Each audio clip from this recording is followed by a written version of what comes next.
some wonder.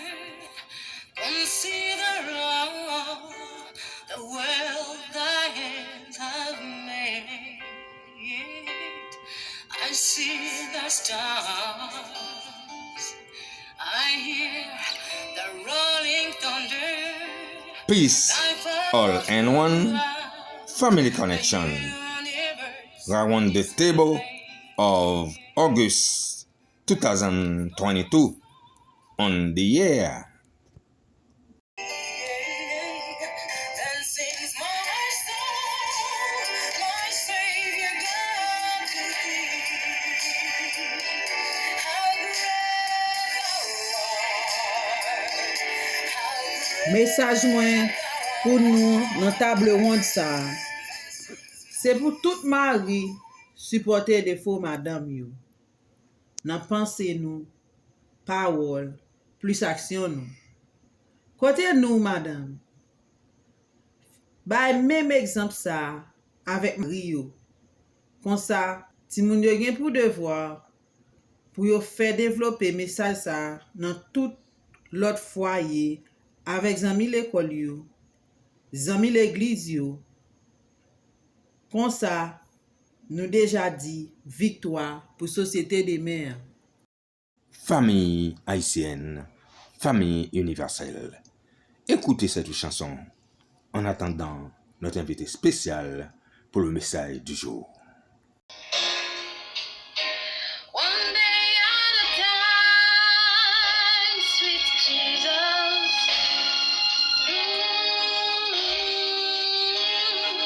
I'm only human. I'm just human. Lord, help me believe I can be another. Show me the way.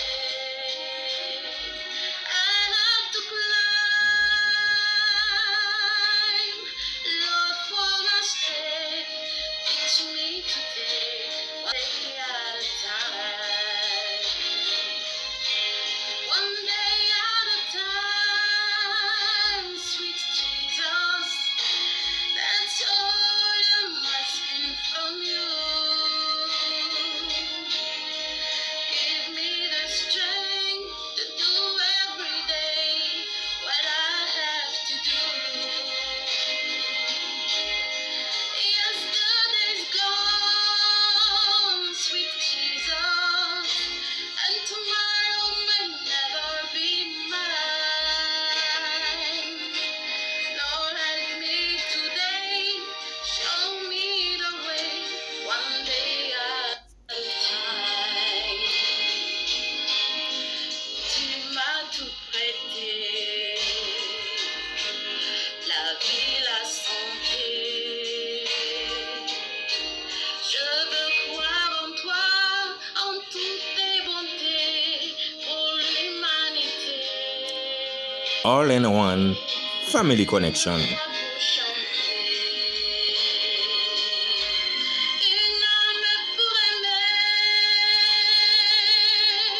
mon Dieu pour mon bien, guide-moi toujours, un jour à la fois.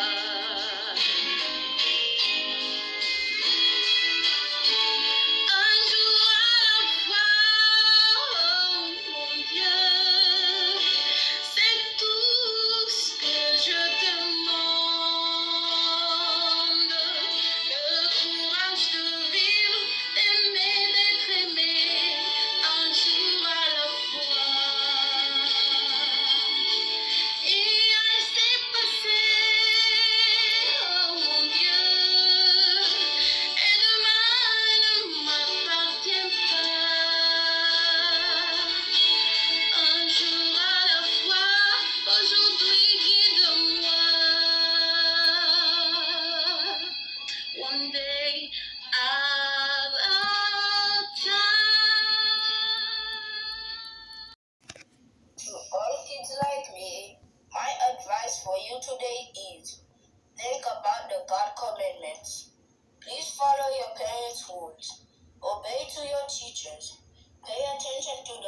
speaking.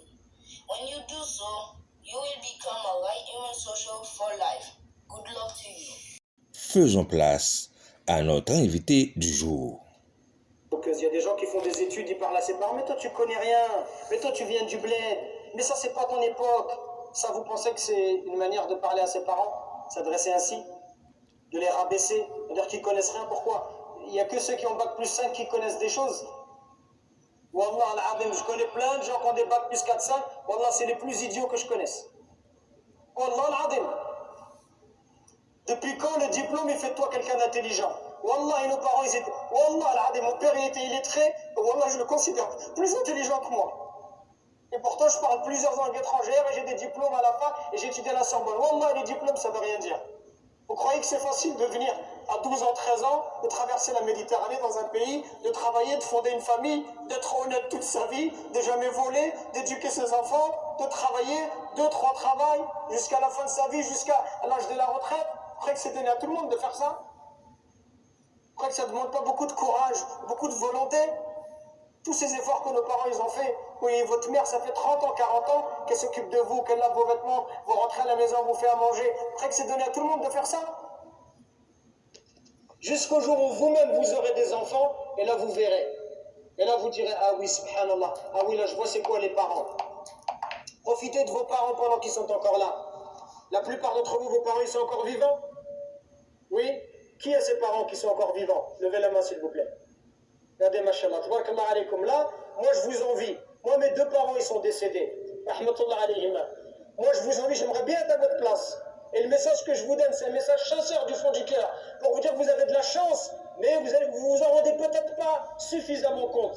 Moi, je m'entendais très bien avec mes parents, je me comportais, j'espère, bien avec eux. Ils étaient satisfaits de moi. Pourtant, quand ils sont morts, je me suis dit, là encore, je me dis aujourd'hui, j'ai pas fait assez. J'aurais pu faire plus. J'aurais pu être plus bon avec eux. J'aurais dû passer plus de temps avec eux. J'aurais dû plus les appeler. Et aujourd'hui, vous savez, c'est quoi? Ce que j'aimerais par-dessus tout, ce qui a à mes yeux le plus de valeur, ce que j'aimerais vraiment, c'est juste d'être posé avec eux, de discuter. D'être posé avec ma mère ou mon père, de boire un verre de thé, de discuter avec eux. Pour moi, aujourd'hui, je vous dirais ça, c'est le bonheur. Le bonheur, il est là à côté de vous. Le bonheur, c'est pas avoir une grosse voiture ou une grosse maison. Le bonheur, c'est d'avoir des parents en bonne santé, de les visiter. Ils sont satisfaits de toi, ils te font des douas, ils te souhaitent le bien, et toi, tu t'occupes d'eux. C'est ça, le bonheur. Profitez avant qu'il soit trop tard. Profitez avant qu'ils disparaissent, qu'ils quittent ce bas monde, et là après vous allez pleurer, vous allez regretter. Et ce que je vous dis, c'est pour vous que je vous le dis. Je vous le dis par miséricorde, par bienfaisance, par amour pour vous dire, ne laissez pas passer cette occasion-là. Les parents, c'est un trésor d'Allah subhanahu wa ta'ala. Par vos parents uniquement, vous pouvez atteindre les hauts degrés du paradis. Alors corrigez votre manière d'être avec eux, corrigez votre manière de leur parler, votre manière de les regarder. Arrêtez de les prendre pour des imbéciles parce qu'ils n'ont pas fait d'études. Arrêtez de les prendre pour des idiots parce qu'ils ne connaissent pas la société. C'est la même chose pour vous. Si on vous renvoie au bled, vous allez complètement être dépaysé. Même si tu es un arabe à 100% ou un africain à 100%, si on prend au pays, tu seras toi aussi dans une société qui est différente, c'est normal. Mais aie du respect pour ce qu'ils ont fait de toi, aie du respect pour le temps qu'ils t'ont accordé, aie du respect pour tous les efforts qu'ils ont fait pour toi pour devenir la personne que tu es. Et au moins du respect pour ces efforts, pour toutes ces affaires qui t'ont acheté. Moi, quand je pense à mon père, ça me fait de la peine. Je me dis, il était ouvrier miskin et il faisait tout pour pas qu'on ressente du manque à l'école, pour qu'on ait des vêtements de marque, pour pas que les gens ils se moquent de nous. Et ils achetaient des chaussures de marque et des choses. Je me dis, subhanallah, comment tu peux pas avoir d'amour et de miséricorde pour quelqu'un qui se comporte comme ça avec toi? Et toi, pour tes amis, tu es prêt à prendre ta voiture, à les emmener à Marseille, à l'autre bout du monde, mais pour tes parents, tu n'es même pas capable de te poser 5 minutes avec eux. Ou quand tu les appelles, tu penses que c'est juste avec de l'argent. Il y a des gens juste, ils achètent des choses, ils déposent de l'argent, ils pensent qu'il a fait son devoir. Les parents, ce qu'ils veulent, c'est de l'amour. L'amour, c'est pas de l'argent. L'amour, ça ne s'achète pas avec des choses matérielles. L'amour, c'est tu te poses, tu discutes avec lui. Est-ce que tu as pris le temps d'aller au bled avec ton père, à faire un voyage avec lui en tête à tête? Ça fait partie des choses les plus incroyables. J'ai eu la chance, moi, quand j'avais 7 ans avec mon père, on est parti au bled. Que moi et lui, ça fait partie de mes plus belles vacances. C'est ça le bonheur, mes frères, il est à côté de vous. Donc corrigeons-nous pendant qu'il est encore temps. Et si vos parents ils sont décédés comme les miens, c'est pas fini. Faites beaucoup d'invocations pour eux. Faites des aumônes pour eux. Parce que tout ce que vous faites, ces invocations que vous faites pour eux, viendra un jour où et le prophète il nous rapporte ce hadith authentique où les parents ils sont dans des hauts degrés au paradis. Et ils disent, Ya Allah, pourquoi on est là? Qu'est-ce qu'on a fait? On ne mérite pas d'être assez haut degré. Et Allah Azza wa Jalla leur dit c'est parce que votre enfant il demande pardon pour vous. Les amis de partout, amusez-vous à la table ronde en ce mois d'août en compagnie de Peace All in One Family Connection.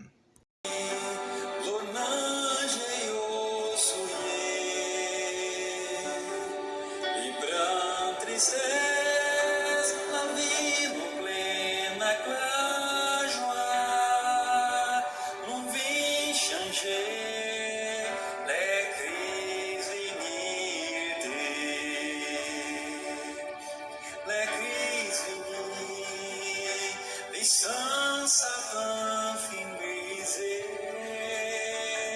la crise finie, mon ange est au souillé, les bras tristesse, la vie nous pleine à la joie, nous vîmes changer, les crises finie. La crise unie, sans Satan fin brisé. La crise unie, l'hommage est au souillé. Vibrant tristesse, la vie nous pleine à la joie. Nous vîmes changer.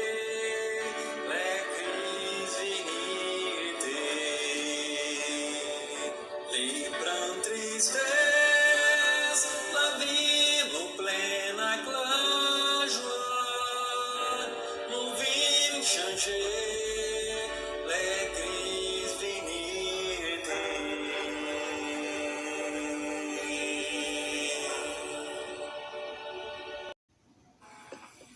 Laissez-nous vous faire la lecture d'une portion de la parole de Dieu dans l'Épître aux Hébreux. N'abandonnez pas votre assurance à laquelle est attachée une grande rémunération, car vous avez besoin de persévérance afin qu'après avoir accompli la volonté de Dieu, vous obteniez ce qui vous est promis. Encore un peu de temps, celui qui doit venir viendra et il ne tardera pas. Et mon juste vivra par la foi.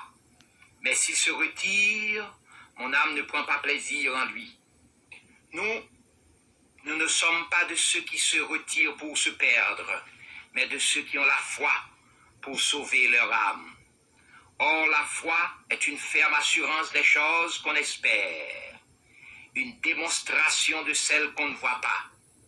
Pour l'avoir possédée, les anciens ont obtenu un témoignage favorable. C'est par la foi que nous reconnaissons que le monde a été formé par la parole de Dieu, en sorte que ce qu'on voit n'a pas été fait de choses visibles. C'est par la foi qu'Abel offrit à Dieu un sacrifice plus excellent que celui de Caïn. C'est par elle qu'il fut déclaré juste, Dieu approuvant ses offrandes, et c'est par elle qu'il parle encore, quoique mort. C'est par la foi qu'Enoch fut enlevé pour qu'il ne vît point la mort, et qu'il ne parut plus parce que Dieu l'avait enlevé. Car avant son enlèvement, il avait reçu le témoignage qu'il était agréable à Dieu. Or, sans la foi, il est impossible d'être agréable à Dieu. Car il faut que celui qui s'approche de Dieu croit que Dieu existe et qu'il est le rémunérateur de ceux qui le cherchent. Chers amis, l'auteur de l'Épître aux Hébreux rend témoignage qu'Enoch était agréable à Dieu. Ce qui veut dire que la vie d'Enoch plaisait à Dieu. Je suis 100% certain que vous aimeriez aussi être agréable à Dieu et que votre problème est le moyen d'y arriver. C'est pourquoi nous allons considérer 7 choses à faire pour être agréable à Dieu. La première chose nécessaire à tous ceux qui veulent être agréables à Dieu, c'est la foi en Dieu. La Bible dit, sans la foi, il est impossible de lui être agréable, car il faut que celui qui s'approche de Dieu croit que Dieu existe et qu'il est le rémunérateur de ceux qui le cherchent.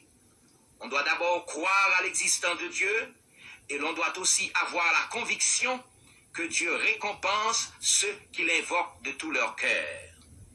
Pour avoir la foi, il faut prêter attentivement l'oreille à la parole de Dieu, car il est écrit que la foi vient de ce qu'on entend, et ce qu'on entend vient de la parole de Christ.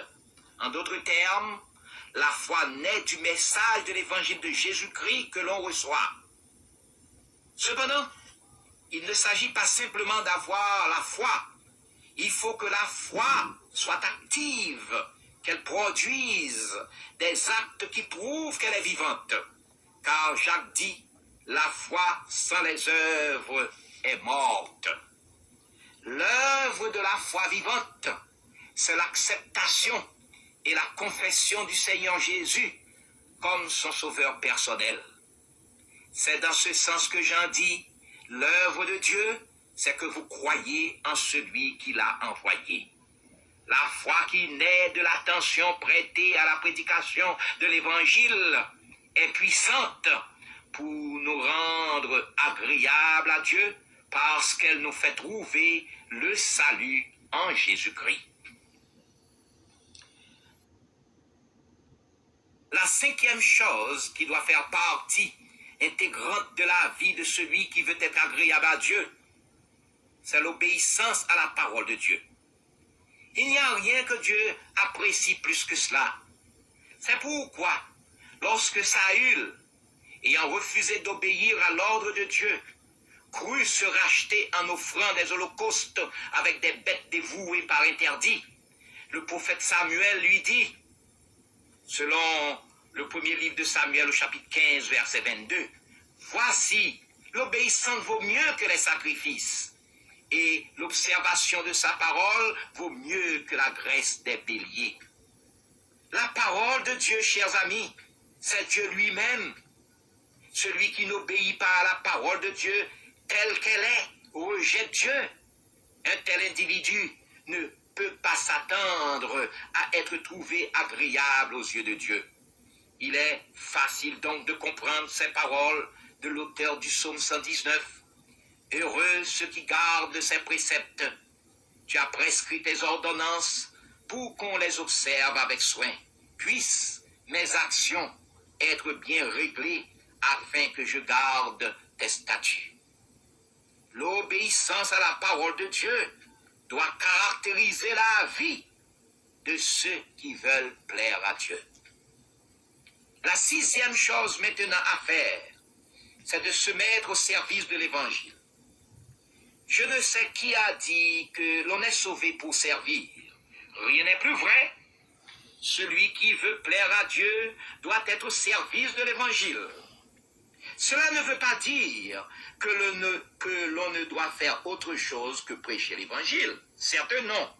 Cela veut plutôt dire que quelles que soient les activités de celui qui veut être agréable à Dieu, il est dans l'obligation morale de faire connaître autour de lui le Seigneur Jésus par tous les moyens à sa disposition.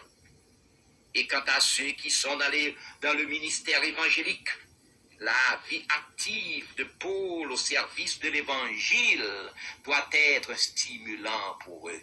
Paul disait, « Je ne fais pour moi-même aucun cas de ma vie comme s'il m'était précieuse, pourvu que j'accomplisse ma course avec joie et le ministère que j'ai reçu du Seigneur Jésus d'annoncer la bonne nouvelle de la grâce de Dieu. » En effet, depuis la conversion de l'apôtre Paul sur la route de Damas, son principal souci, c'était de faire connaître l'Évangile autour de lui.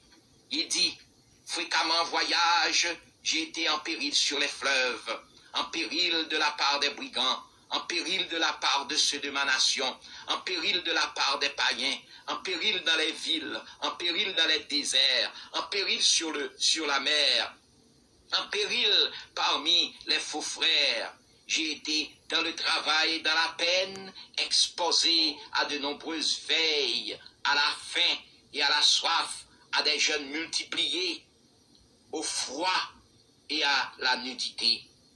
Il est impossible qu'une vie, chers amis, si dévouée au service de l'Évangile ne plaise pas à Dieu. Car, dit l'auteur de l'Épître aux Hébreux, Dieu n'est pas injuste pour oublier votre travail et l'amour que vous avez montré pour son nom. Il y a beaucoup d'activités auxquelles l'on peut se dévouer au nom du Seigneur pour une meilleure compréhension de l'Évangile dans l'Église et dans le monde. Nul ne peut prétendre ne rien trouver à faire, ni n'avoir pas de temps pour faire quelque chose pour le Seigneur. On peut être toujours au service du Seigneur si l'on veut être agréable au Seigneur. Enfin, septièmement, celui qui veut être agréable au Seigneur doit être persévérant dans la foi, travaillant chaque jour à son salut dans la crainte et le tremblement, afin de tenir ferme jusqu'à la fin. Encore l'exemple de Paul nous vient à l'esprit.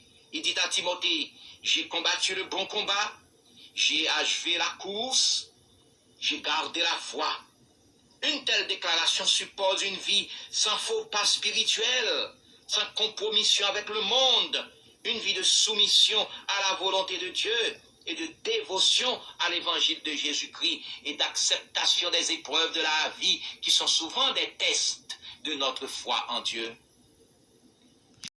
Nous disons merci à tous ceux qui étaient avec nous à la table ronde de ce soir. Sur ce, à la prochaine.